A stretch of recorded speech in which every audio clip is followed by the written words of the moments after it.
So hello बच्चों, कैसे हो आप लोग। आई होप कि आप सब लोग अच्छे होंगे और स्वस्थ होंगे। So welcome to my channel P for physics. इस चैनल पर मिलेगी आपको फिजिक्स से रिलेटेड हर एक प्रॉब्लम का एक यूनिक और बहुत जेन्युइन सोल्यूशन, जिससे आप फिजिक्स की लैंग्वेज को इजीली समझ पाए और साथ ही फिजिक्स में बहुत अच्छे मार्क्स स्कोर कर पाए।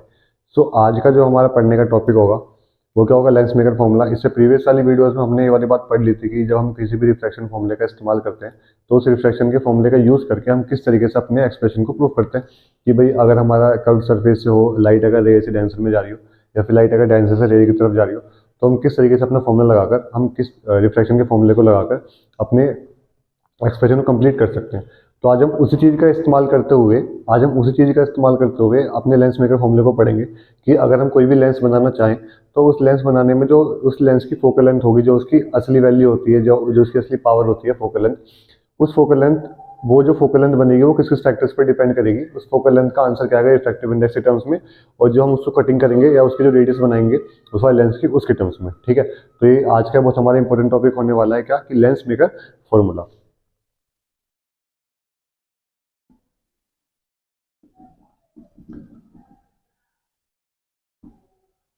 तो इसको शुरू करने से पहले बस मैं आपसे एक बार ये कहूँगा कि आप अपनी मेरी प्रीवियस वाली वीडियो भी एक बार देख लीजिए, अगर नहीं देखी है, मिस कर दी है तो हम इसमें हम क्या मान के चलते हैं कि हमें पता है जब हम कभी भी किसी भी कॉन्वेक्स सरफेस से रिफ्लेक्शन करवाते हैं अपना, तो ऑब्वियस बात है लाइट बेंड हो जाती है अंदर की तरफ। तो वहाँ पर हमने रिफ्लेक्शन का फॉर्मूला भी निकाला था, वो कहता है म्यू1 अपॉन माइनस का म्यू1 अपॉन यू प्लस का म्यू2 अपॉन वी इक्वल्स टू म्यू2 माइनस म्यू1 अपॉन आर, ये फॉर्मूला था। तो अब उस चीज़ को मैं समझना चाहूँ तो देखो, ये क्या है मेरी कर्व्ड सरफेस, ये क्या है मेरी कर्व्ड सरफेस, जैसे हमने पिछले वाले उसमें पढ़ा था। थोड़ा इस तरह बनाता हूं। ये क्या है मेरी एक कर्व्ड सरफेस, ये क्या है एक कर्व्ड सरफेस। अगर मैं बोलूं मेरी प्रिंसिपल एक्सिस किस तरफ होगी, इस तरफ क्या होगी मेरी प्रिंसिपल एक्सिस, ये क्या होगी मेरी प्रिंसिपल एक्सिस। अच्छा, अगर मैं एक ऑब्जेक्ट रख दूं यहाँ पे, एक ऑब्जेक्ट क्या रख दिया मैंने, इस तरफ रख दिया, तो अगर मैं एक ऑब्जेक्ट रख दूं यहाँ पे, तो जो मेरी रेज है इस वाले सरफेस पे वो किस तरफ पड़ेंगी, या इस तरीके से पड़ेंगी ऐसे करके। ठीक है ना, ये क्या गई सारी की सारी रेज। तो ये क्या हो गया हमारा जो हमने पहले पढ़ा था। और फिर हम क्या देख रहे थे कि जो भी मेरी रिफ्लेक्टेड रेज होंगी, क्या होंगी रिफ्लेक्टेड रेज, वो किस तरफ हो जाएंगी, इस तरफ। पर उसके लिए मुझे क्या चाहिए था, एक नॉर्मल बनानी थी, और नॉर्मल कहाँ से पास होती है, सेंटर ऑफ कर्वेचर से। तो मैं क्या मान के चलता हूँ, इसका सेंटर ऑफ कर्वेचर पॉइंट ये रहा, इस वाली सरफेस का सेंटर ऑफ कर्वेचर कहाँ है, ये रहा। तो यहाँ से यहाँ तक डिस्टेंस क्या होगी, रेडियस ऑफ कर्वेचर, हमने कल पढ़ लिया था। इसका नाम क्या होगा, पोल P1। क्या होगा, पोल P1, क्योंकि इसमें दो पोल बनेंगे, क्योंकि लेंस के दो पोल होते हैं, एक उस तरफ और एक इस तरफ। तो इसका पोल क्या हो गया P1। इसका सेंटर ऑफ कर्वेचर क्या मान लेंगे C1। इसका रेडियस ऑफ कर्वेचर क्या होगा R1, है ना। यहाँ से लेके यहाँ तक की डिस्टेंस क्या होगी मेरी R1। ये क्या होगी मेरी रेडियस ऑफ कर्वेचर। ठीक है, इतना समझ में आया। अब आप खुद बताओ कि अगर मेरा नॉर्मल इस तरफ से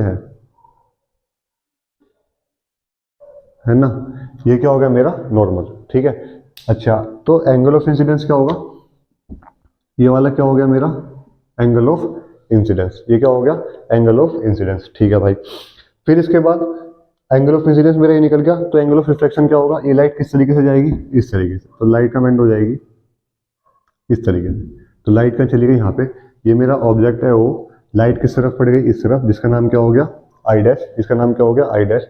तो अगर मैं इस वाले पॉइंट पे, ये तो बहुत सिंपल सही था ना, अभी तक हमने कुछ करा नहीं है। Light travels from rare to denser, light travels from rare to denser. तो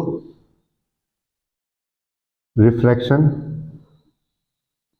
formula when light travel from rarer to denser. ठीक है, इसका फॉर्मूला क्या होगा, अब आप खुद दिमाग लगाओ। सबसे पहले हम क्या लिखते हैं, ऑब्जेक्ट वाली चीज लिखते हैं। तो ऑब्जेक्ट क्या है PIO, और वो किस में हो गया हमेशा माइनस का PIO। किस वाले मीडियम में है, म्यू1 मीडियम में है, प्लस म्यू2 मीडियम में क्या है हमारी इमेज, जिसका नाम क्या हो गया P1 I dash equals to म्यू2 माइनस म्यू1 अपॉन R1, क्योंकि यहाँ से यहाँ तक डिस्टेंस क्या है R1। ये तो हमने प्रूफ करा था अपने प्रीवियस वाली वीडियोस में। इतना आपको समझ में आया, अगर इतना आपको समझ में आया तो आप बस वो थोड़ा सा और ध्यान दो, और हम लेंस मेकर फॉर्मूला चुटकियों में कर लेंगे। और इससे आसान तरीका शायद ही आपने कभी सुना होगा किसी के पास कि कोई कितनी आसानी से लेंस मेकर फॉर्मूला कैसे याद कर सकता है। तो अब देखो, इतना तो बहुत आसान था। अब मैंने क्या काम करा, ये जो मेरी इस तरीके से आगे वो बन रही थी, सरफेस बन रही थी, अब मैंने सरफेस को कट कर दिया। क्या कर दिया? कट। जिस तरीके से मैंने उसको इस तरीके से कट करा है, ऐसे में इस वाली सरफेस को इस तरीके से भी कट कर लो, तो यहाँ क्या हो जाएगा, इस तरीके से वो कटिंग आ जाएगी, ये वाली क्या आ जाएगी, ये वो कटिंग। तो ये क्या बन गया मेरा लेंस। अब यहाँ एक दिक्कत हो गई, जब मैं इस वाली सरफेस की बात कर रहा था तो मैंने रिफ्लेक्शन का फॉर्मूला लगा दिया, ठीक है। इस वाली सरफेस के लिए भी तो ये सब चीजें होंगी ना, इसके लिए तो क्या होगा, सेंटर ऑफ कर्वेचर C1, तो इसके लिए भी सेंटर ऑफ कर्वेचर क्या होगा, C2। इसके लिए R1 है, तो इसके लिए भी क्या होगा, R2 होना चाहिए, नहीं होना चाहिए, ठीक है।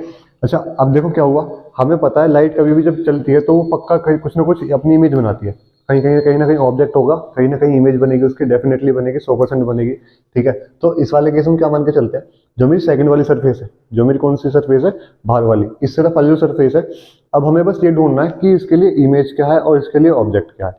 जो मैंने ये वाली सरफेस बनाई, इसने किस चीज का रिफ्लेक्शन करा है, इसने किस चीज का रिफ्लेक्शन करा है। तो उसके लिए देखो क्या होगा, अगर आप देखो इस वाले जो ये है, इसका नॉर्मल क्या होगा। अच्छा, सबसे पहले इसका नॉर्मल बनाते हैं। इसका नॉर्मल होगा ये वाला, है ना। ये क्या होगा इसका नॉर्मल, यहाँ का चल रहा था मेरा R चल रहा था, है ना, ये तो मेरा R था। अब देखो ये जो वाला जो एंगल होगा, ये वाला, ये क्या हो गया मेरा I, दोबारा से क्या बन गया I। इसको मैं I तो नहीं मानूंगा, अगर ये I है तो ये क्या हो गया, I डैश हो गया। ये क्या हो गया, I डैश, कि सेकंड सरफेस से जो भी रिफ्लेक्शन होगा वो क्या होगा, मेरा I डैश। अच्छा, अगर ये I डैश है तो ऑब्वियसली बात है, डेंसर वाले, ये तो डेंसर मीडियम में ना I, ये वाला I किसमें, डेंसर मीडियम में, तो जो रेयर मीडियम में एंगल होगा वो तो ऑब्वियसली बात है ज्यादा ही होगा, क्योंकि हमने पढ़ा है रेयर मीडियम में एंगल खुल जाता है, डेंसर मीडियम में नॉर्मल की तरफ एंगल चिपक जाता है, नॉर्मल की तरफ रेस चिपक जाती है, ठीक है। तो ये रे ऐसी जा रही है, ये रे ऐसी जा रही है, लेकिन ये वाला जो सरफेस है, सेकंड सरफेस जो है हमारा, जिसका पोल क्या है, P2, वो इस वाली वेव को कहाँ खिसका देगा, इस तरफ। वो इस वाली रे को कहाँ खिसका देगा, थोड़ा इस तरफ। क्यों? क्योंकि उससे तो अपना एंगल बढ़ाना है ना, इतने एंगल पे तो रखेगा नहीं, वो सेम एंगल पे वो कर देगा, इसका एंगल को बढ़ा देगा। इसका नाम क्या रखते हैं हम, ई। क्या रख लेते हैं, ई, ठीक है। तो ये क्या था हमारा बहुत बेसिक सा डायग्राम, कि हमने क्या काम करा। अच्छा, अब देखो मैं अपनी आसानी के लिए क्या मान के चलता हूँ, ये डॉटेड डॉटेड है ना, ये क्या हो गया, एक डॉटेड डॉटेड लाइन है, ये एक इमेजनरी, ये एक ऑब्जेक्ट थी जिसको उठा के यहाँ पर रखना था, ठीक है। तो अब जो मेरी फाइनल इमेज बनेगी वो क्या बनेगी, आई पे। कहाँ पे बन रही है, आई पे, ठीक है। अब हुआ क्या, अब देखते हैं शुरुआत से जो हमने अभी तक पढ़ा उसको हमें मर्ज करना है, और मर्ज करते ही हमें एक कंक्लूजन मिलेगा, और तुरंत चुटकी बजाते क्या निकल जाएगा, लेंस मेकर फॉर्मूला। देखो कैसे, एक ऑब्जेक्ट है, इसने पहली सरफेस पे क्या करा, रिफ्लेक्शन, इससे लाइट का ट्रेवल हो गई I1 I डैश पे, लेकिन जब तक ये नहीं था, लेकिन जैसे ही मैंने इसको कट करा तो इसने क्या काम करा, इस वाली जो रिफ्लेक्शन वाली रे थी इसको और बेंड कर दिया। क्यों? क्योंकि इसके लिए तो एंगल ऑफ इंसिडेंस ये वाला बन गया ना, तो इसका आई क्या ऊपर चला गया, इस तरफ चला गया। तो इस तरीके से जो इमेज यहाँ बन रही थी उसने कहा बना दिया इसको यहाँ। अब शर्त ये वाली बात है क्या, अब समझने वाली ये वाली बात है क्या, कि अगर ये वाला जो सरफेस है हमारा, जो ये वाला सरफेस है, इसके लिए ऑब्जेक्ट क्या है और इसके लिए इमेज क्या है। अच्छा, एक बार बताओ, इमेज तो मुझे पता ही है, आई तो फाइनल इमेज बनी है, तो किसने बनाई होगी, सेकंड सरफेस ने बनाई होगी। पर ये जो आई है, ये पहले क्या था, वही तो इसका ऑब्जेक्ट होगा ना। तो पहले ये कहाँ थी, आई डैश पे, अभी कहाँ आ गई, आई पे। किसकी वजह से आई, इस वाले सरफेस की वजह से आई। तो कहने का मतलब, इस वाले सरफेस ने इस वाली चीज को उठा के यहाँ पे रख दिया। तो यही तो काम होता है किसी भी लेंस का, क्या, कि एक ऑब्जेक्ट को दूसरी जगह शिफ्ट करना है, उसकी इमेज बनाना है किसी और जगह, वही का काम होता है एक सिंपल से रिफ्लेक्शन का, ठीक है।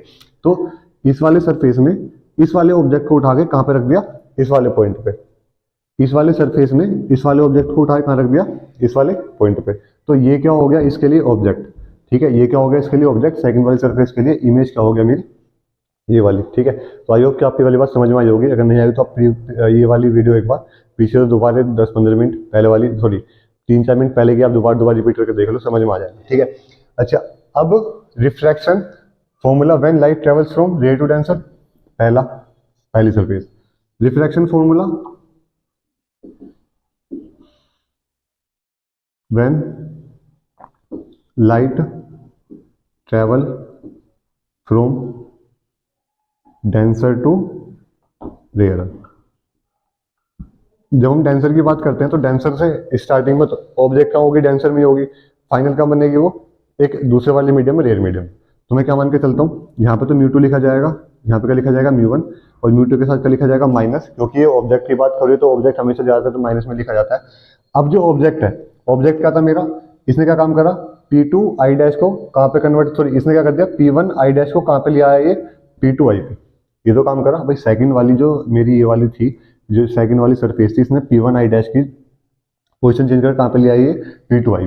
ठीक है, तो ये क्या हो गया, P1 I dash upon P2 I equals to क्या बन गया, μ1 माइनस μ2 अपॉन R2। ये क्या हो गया, इसके लिए रेडियस ऑफ कर्वेचर क्या है, ये वाला। ये इक्वेशन फर्स्ट है और ये इक्वेशन सेकंड है। आई होप कि आपको ये वाली इक्वेशन समझ में आ गई होंगे दोनों। अगर आपको ये वाली इक्वेशन समझ में आ गई तो आप चुटकियों में अब बस प्लस माइनस ही करना है और हमारा आंसर निकल जाएगा। इससे अगला जो डेरिवेशन है मैं करूंगा अपनी नेक्स्ट वाली स्लाइड में, तो आप इसको प्लीज जल्दी से नोट कर लो और इस वाले डायग्राम को भी 2 या 3 बार बना लो, तो आपको ये बिल्कुल ऑन द टिप्स हो जाएगा कि किस तरीके से लेंस मेकर फॉर्मूला प्रूव करना है किसी भी एग्जाम में, या उसका फॉर्मूला किस तरीके से आता है किसी भी एग्जाम के लिए। तो अब जो हमारा नेक्स्ट स्टेप होगा उसमें हमें कुछ भी नहीं करना, बस प्लस माइनस करना और उससे हमारे क्या निकल जाएगा, लेंस मेकर फॉर्मूला। देखो अब कैसे करते हैं। मुझे पता है फर्स्ट इक्वेशन ये थी मेरी, सेकंड इक्वेशन ये थी, तो मुझे क्या काम करना है, इनको add equation first and second, add equation first and second. अगर मैं इसको इसमें प्लस करूंगा तो आप देखो μ1 अपॉन PIO प्लस का μ2 upon P1 I dash minus का μ2 upon P1 I dash plus का μ1 upon P2 I equals to μ2 minus μ1 upon R1 plus μ1 minus μ2 upon R2। ये था, देखो ये μ2 अपॉन P1 आई डैश, ये भी μ2 upon P1 I dash, plus minus cancel out हो गए। अगर मैं इसको पहले लिख दूं तो अच्छा μ1 upon P2 I minus μ1 upon P1 equals to, अगर मैं यहाँ से μ2 माइनस μ1 कॉमन ले लूँ तो क्या बचेगा, 1 upon R1 minus 1 upon R2। ठीक है, सिंपल था अभी तक। अब देखो अब मेरे पास एक दिक्कत आ गई, क्या, एक तो मेरे पास P2i आ रहा है, ठीक है, एक मेरे पास PIO आ रहा है। ये दोनों चीज फायदे की हैं, कैसे, क्योंकि P2i क्या शो कर रहा है, जो फाइनल इमेज बनी है, और P1 सॉरी हाँ P1 क्या शो कर रहा है, जो मेरी असली में ऑब्जेक्ट थी। ठीक है, तो ये वाली ऑब्जेक्ट की ये वाली फाइनल इमेज बनी है। तो अब मुझे ये वाली डिस्टेंस पता है, ये वाली डिस्टेंस भी पता है, इसको मैं क्या मानता हूँ u, इसको मैं क्या मानता हूँ v। ये तो होता है ना, ये क्या हो गया u और ये क्या हो गया मेरा v, माइनस का u, ये क्या हो गया v। ठीक है, चलो अभी ऐसे लिखते हैं uv। ठीक है, तो क्या होगा P2i। अब देखो दिक्कत ये, अब मुझे हर डिस्टेंस ना एक फिक्स्ड पोल से चाहिए और इसके 2 पोल आ रहे हैं, तो मैं क्या मान के चलूंगा, lens is very thin, so P1 and P2 are very close to each other। ठीक है, लेंस क्या है, बहुत थिन, और P1 P2 क्या है आपस में, बहुत क्लोज। देयरफॉर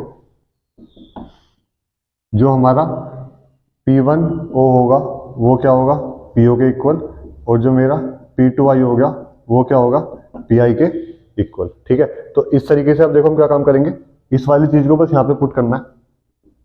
तो μ1 upon PI minus μ1 upon PO, μ2 minus μ1, 1 upon R1 minus 1 upon R2। ठीक है, ये क्या आ गया मेरा लेंस मेकर फॉर्मूला। अब सोच रहे हो इसमें क्या कुछ करना है। अब देखो अगर मैं यहाँ से μ1 कॉमन ले लूँ और यहाँ पे डिवाइड कर दूँ तो मेरे पास बचेगा 1 अपॉन PI का मतलब यहाँ से लेके यहाँ तक जो क्या होता है v, माइनस 1 अपॉन u, ये क्या हो गया μ1 upon PO equals to μ2 minus μ1 upon μ1, और ये क्या हो गया 1 upon R1 minus 1 upon R2। ठीक है, तो ये क्या बन गया मेरा लेंस मेकर फॉर्मूला। और 1 upon v minus 1 upon u क्या होता है, 1 अपॉन f। तो लास्ट में मेरा फॉर्मूला क्या बनेगा, 1 upon f equals to μ2 minus μ1 upon μ1, और ये क्या बचा 1 upon R1 minus 1 upon R2। ठीक है, तो देखो एक बात है, अगर हम कोई भी लेंस बना रहे हैं तो उसकी जो फोकल लेंथ है, जो उसकी भी पावर होगी, वो किस चीज पर डिपेंड करेगी कि आप किस तरीके का रिफ्रैक्टिव इंडेक्स लगा रहे हो मटेरियल के अंदर, और उस वाले मटेरियल को किस रिफ्रैक्टिव इंडेक्स के अंदर डाल रहे हो। तो ये बहुत इंपॉर्टेंट फैक्टर है। 1 upon R1 minus 1 upon R2, जब आप कोई भी लेंस बना रहे हो तो आपका रेडियस क्या रहने वाला है, उस लेंस का कर्वेचर, ठीक है ना, उसका अपर्चर, ये सब चीजें आपस में उस डिसाइड करता है कि लेंस की फोकल लेंथ कितनी होने वाली है।